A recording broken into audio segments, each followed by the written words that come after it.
So once you have all these little nitty-gritty start hanging there, right, it is going to be very tough. It's very tough for the en bloc to go through. So as a sales committee, sometimes even before it reach us, the process of getting the signature done is a tedious process.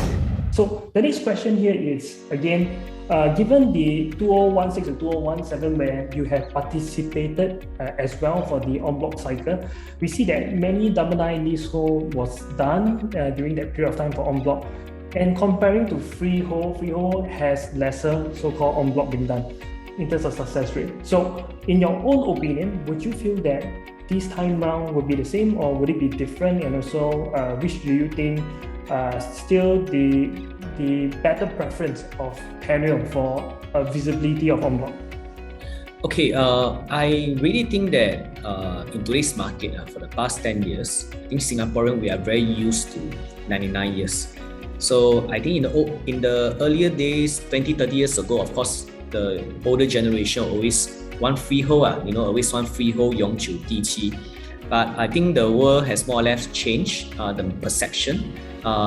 Anyway, to be honest, I don't think any one of us can outlive the 99 years leasehold, right? We are all, as an individual, as a human being, we are also leasehold anyway.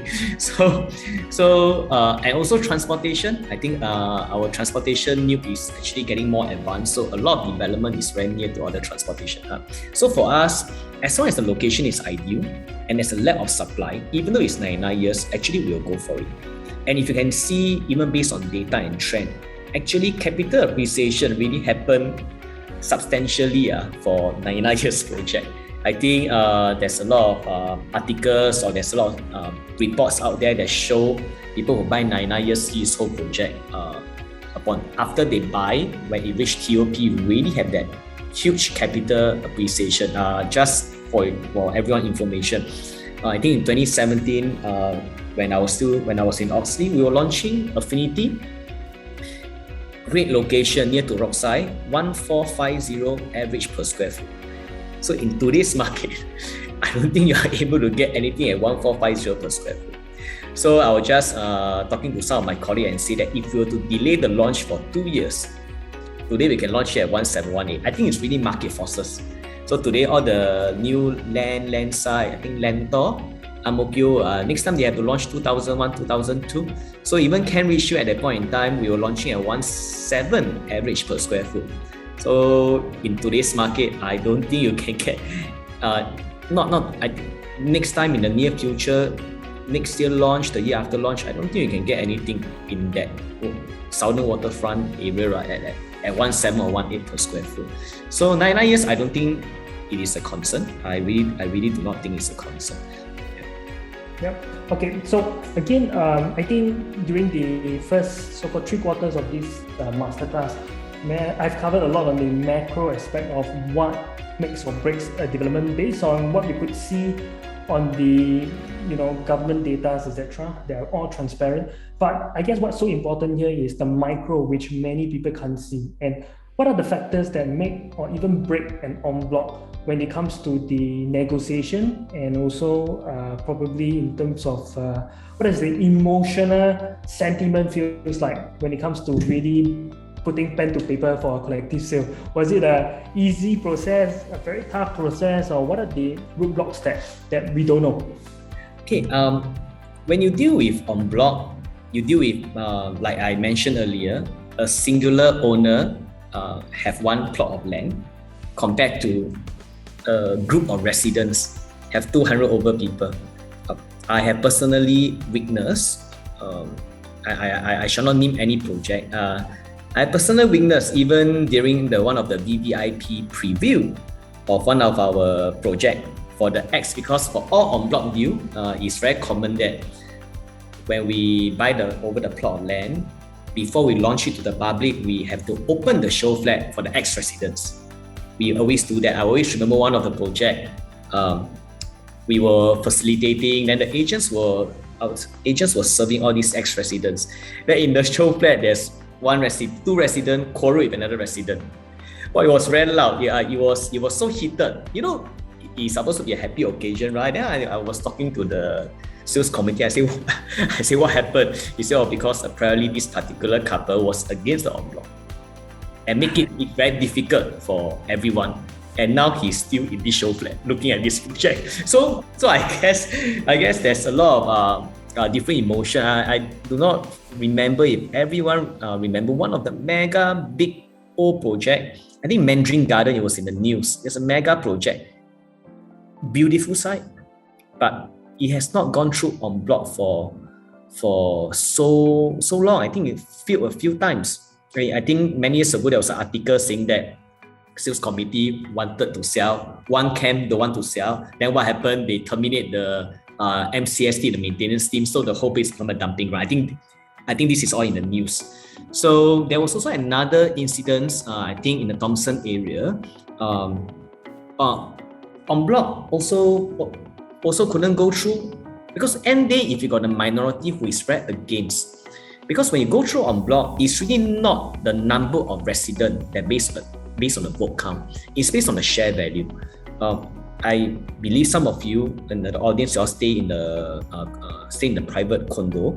You'll know that annual AGM, right? They will tell you how many shares you have, how many voting rights you have. So it's the same for en bloc. But what happened is that a lot of all these old projects, you have buyers who stay in big penthouses or stay in those strata townhouses, which is the external garden is actually not their area.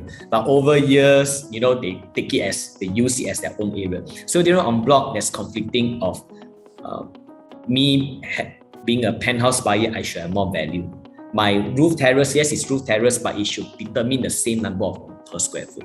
So once you have all these little nitty-gritty start hanging there, right, it is going to be very tough. It's very tough for the en bloc to go through. So as a sales committee, sometimes even before it reaches us, the process of getting the signature done is a tedious process. Sometimes I also pity the consultancy company and the lawyer have to get all the signature, have to get buy-in, because you got no 80% can't go through. And sometimes if the opposition is so strong that I don't want to buy, I don't want to sell because it could be emotional reason, it could be, and some of the elderly who really stay there, it's not for the money anymore. I love my place and I really don't want to stay, I don't want to leave. This one is going to be for the rest of my life. So a lot of emotional attachment, friends in the development, because of differences can become enemy open. I think y'all saw some of these en bloc horror before. So I always advise people that if even my own relative always ask me, hey, Eugene, which old condo can I buy in order to try en bloc? I always tell them, please don't try because it is not that straightforward, because you go in, there's a lot of factors. Pricing is one thing. Sometimes you can get 80%, but if the pricing is very high, firstly, the consultant also don't want to do a deal, because they know that, because the consultant, the international firm who do en bloc, they are also very clear that whether this price can sell or cannot sell. Because the process of going through en bloc, it is very, very, very tedious. Just to get everybody buy-in is one thing, and get the second buy of consensus of the pricing is another thing. And sometimes if everyone is not realistic, everyone wants to sell high. So at the end of the day, what is in for the developer? Is there anything on the table for them to make some margin? And not forgetting, I say there's a lot of hidden surprises that you will never know. Increase of development charge is one big item.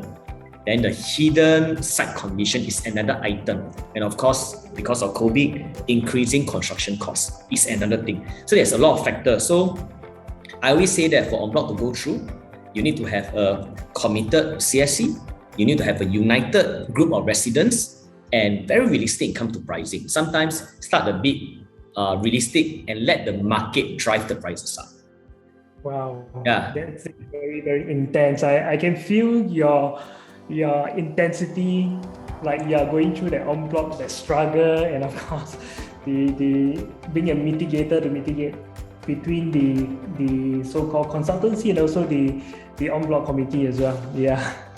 So I believe one of our so-called ex-colleague Yen, which is from the capital markets, actually hit one of the en bloc called Spring Grove. I don't know whether you remember about it. And one of the hurdle that he actually faces was the citizenship of the owner. I'm not sure whether you want to share a bit on that. If I'm not wrong, I can't remember too detail on that. I think a lot of the ownership is from the US. Yeah. I think it's the US government or what. Yes. Yeah. So I think it's along that line, the US government. Yeah, that is correct. And in fact, many investors has actually, jump on a one-on-one call with me and asked me whether Spring Grove is worth investing for a potential en bloc, because they saw right beside it, Gramercy Park was going at double the price that is launching at 3,000 plus, and they were only about 1,007 PSF for a $9 leasehold plot. So yes, you said it right. The land actually belongs to US Embassy.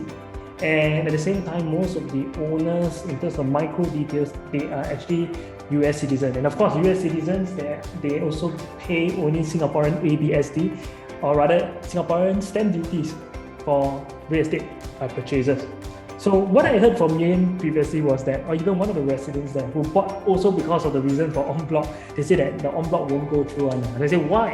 And then he says that because, do you know that this US citizen actually needs to pay capital gain tax to their government in America in the event if the en bloc were to go through. So even if you can give them 20, 30, 40% beyond the market price, doesn't matter, because this money doesn't go to them. In fact, goes to the taxation to their government.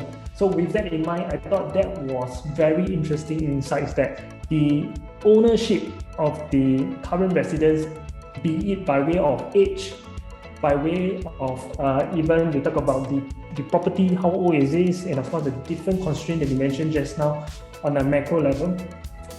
These things like that, sometimes we never talk to someone we wouldn't know, especially people who are in the field.